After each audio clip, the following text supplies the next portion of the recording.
There's a very old saying in geopolitics: you can be an empire or you can be a debtor, but you cannot be both. For 80 years, the United States defied this rule. They printed the money and the world accepted it. They sanctioned their enemies and the world obeyed. They were the masters of the universe, but this week, the master had to go begging. In Caracas, the United States is doing the unthinkable. After years of trying to destroy Nicolas Maduro, after seizing his planes, freezing his accounts, and putting a $15 million bounty on his head, Washington is suddenly desperate to make a deal. Why? Because the petrodollar is dying, and they need Venezuela's oil to save it. And in Washington, the new Treasury Secretary, Scott Bessent, is facing a nightmare. He needs to borrow $3 trillion this year just to keep the lights on, but his usual customers aren't buying. So he is forced to look across the ocean to the very country the U.S. calls its greatest enemy, China. Do you see the irony?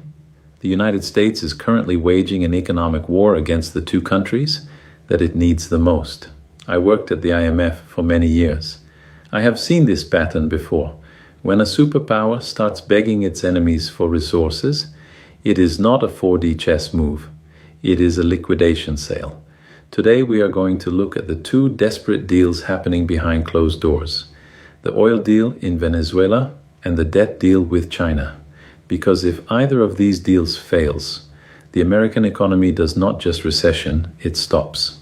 Let us start with the humiliation in Caracas. If you want to understand how weak the American empire has become, you do not need to look at the GDP numbers. You just need to look at who they are shaking hands with. 5 years ago, the United States declared that Nicolas Maduro was not the president of Venezuela. They recognized a man named Juan Guaido. They froze Venezuela's bank accounts. They seized their airplanes. They even put a $15 million bounty on Maduro's head like he was a cowboy outlaw in a Western movie. The goal was simple: collapse the Venezuelan economy, force a regime change, and take control of the world's largest oil reserves.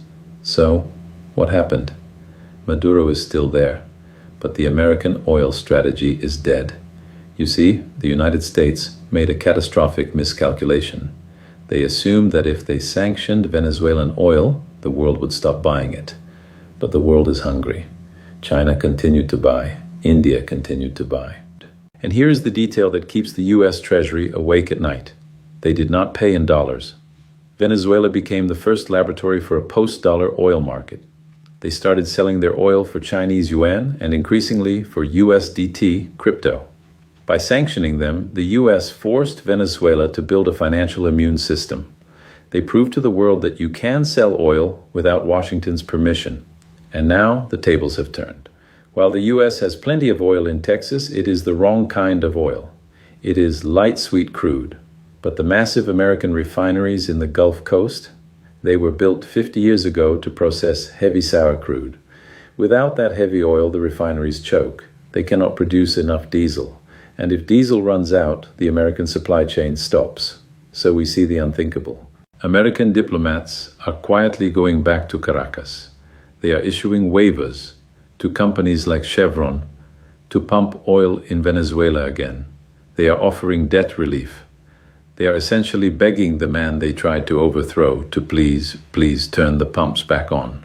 This is not diplomacy, this is surrender. It proves that when push comes to shove, the United States needs the Global South's resources more than the Global South needs the United States' permission.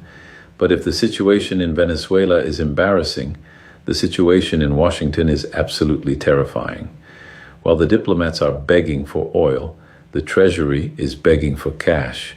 This is where the new Treasury Secretary, Scott Bessent, finds himself in a trap. The American public thinks the Treasury Secretary's job is to manage the economy. It is not. His job is to be a salesman. Every single year, the U.S. government spends trillions more than it taxes. To fill that giant hole, they have to sell paper, U.S. Treasury bonds. For decades, this was the easiest job in the world. The entire planet lined up to buy American debt because it was considered risk-free. But this year, the math has broken. The United States needs to sell $3 trillion in new debt just to survive the next 12 months. And the question Mr. Bessent has to answer is, who is going to buy it? He looks at Japan, traditionally the biggest buyer. But Japan is in a currency crisis. They are not buying American debt. They are selling it to save their own yen. He looks at Europe. They are stagnant, fighting their own recession. He looks at the American banks. They are already stuffed full of government paper, sitting on unrealized losses. There is only one buyer left on the planet with deep enough pockets to bail out the United States, China. And this is the absolute comedy of the American position. On one hand, you have the politicians screaming about a trade war. You have threats of 60% tariffs. You have generals talking about conflict in the Pacific. But quietly behind closed doors, the Treasury Secretary has to pick up the red phone and call Beijing. He has to say, please do not sell our bonds. In fact, please buy more. Because if China decides to stop buying, or worse, if they decide to liquidate the hundreds of billions of dollars of US debt they already hold, the American system breaks. Interest rates in the US would explode overnight. Mortgage rates would hit 10, 12, 15%. The stock market, which is addicted to cheap money, would collapse. The United States is currently trying to hold a gun to China's head, while China is holding the deed to the United States House. Mr. Bessent knows this. He is a hedge fund manager. He understands leverage. He knows that you cannot declare war on your own banker. So while the news channels talk about how tough the US is being on China, the reality is the opposite. The US is trapped. They need China to fund their deficit, and China knows it. They are watching Mr. Bessent sweat. They know that without their money, the American dream cannot pay its monthly mortgage.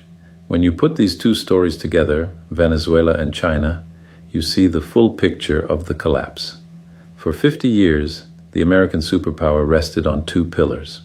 Pillar number one was the petrodollar. The deal was, we protect you and you price oil in dollars. That forced every country to hold dollars to buy energy. Venezuela has just proven that you can break that pillar and survive. Pillar number two was the hot treasury bond. The deal was, you give us your savings and we give you a safe return. China is now proving that the return is not safe, and the savings are being weaponized. We are witnessing the end of what the French finance minister Valéry Giscard d'Estaing called the exorbitant privilege. For 80 years, the United States had a magic trick. They could print green paper, and the rest of the world would give them real things in exchange. They printed paper, and Saudi Arabia gave them oil. They printed paper, and China gave them electronics. They printed paper, and Brazil gave them coffee. It was the greatest economic deal in history, but the deal relied on trust. Trust that the dollar was neutral. Trust that the dollar was safe. In 2022, when the US froze Russian reserves, they broke that trust. They told the world, the dollar is not a currency, it is a political leash. And now the consequences are arriving. While Washington runs around trying to put out these fires, the BRICS nations are simply building a new plumbing system. We are seeing a massive shift to bilateral trade. Brazil is selling food to China in yuan. India is buying oil from Russia in rupees. We are settling our trades without touching the US banking system. The R5 project, real, ruble, rupee, renminbi, rand, is moving from a theory to a necessity. We are not trying to destroy the dollar. The United States is doing a fine job of that by itself. We are simply building a lifeboat. The United States is entering a new phase. I call it the imperial liquidation. They are forced to make deals they hate. They have to tolerate Maduro. They have to tolerate a strong China, not because they have become nicer, but because they have become poorer. The US is not invited to the new table, and for the first time in history, they cannot afford to buy their way in. So, what happens next? The United States government will likely try to save face. They will call the New Deal with Venezuela a humanitarian gesture. They will call the begging mission to China strategic macroeconomic cooperation. But do not be fooled by the headlines. The reality is that the US economy is cornered. They have run out of leverage. When you are an empire, you dictate terms. When you are a debtor, you accept terms. And right now, Washington is accepting terms from the very people it tried to destroy. The United States will eventually have to make a choice between two devastations. They can either default us on their debt, tell the world we cannot pay, which would bankrupt the global financial system instantly, or they can inflate their way out. They can print the money they cannot borrow. They can devalue the dollar to make their massive debt pile seem smaller. History tells us they will choose inflation. It is the politicians' way out. It is the slow death. For you, the regular citizen, whether you are watching this in America, in Europe, or in Brazil, this means the price of saving the American empire will be paid by your savings. Your groceries will get more expensive. Your energy bills will rise. This is the tax of the falling hegemon. But there is an alternative. The world is not ending. It is just changing management. The rise of the multipolar world, led by the BRICS, is not a threat to be feared. It is a return to balance. It is a return to sanity.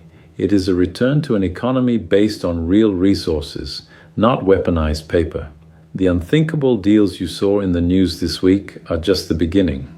The era of the dollar is closing. The era of the real economy is beginning. My advice to you is simple. Do not listen to what the US politicians say. Watch who they are shaking hands with, because while they talk about strength, they are shaking hands with the people who hold their debt and their oil. The transition has already happened. The world just hasn't realized it yet.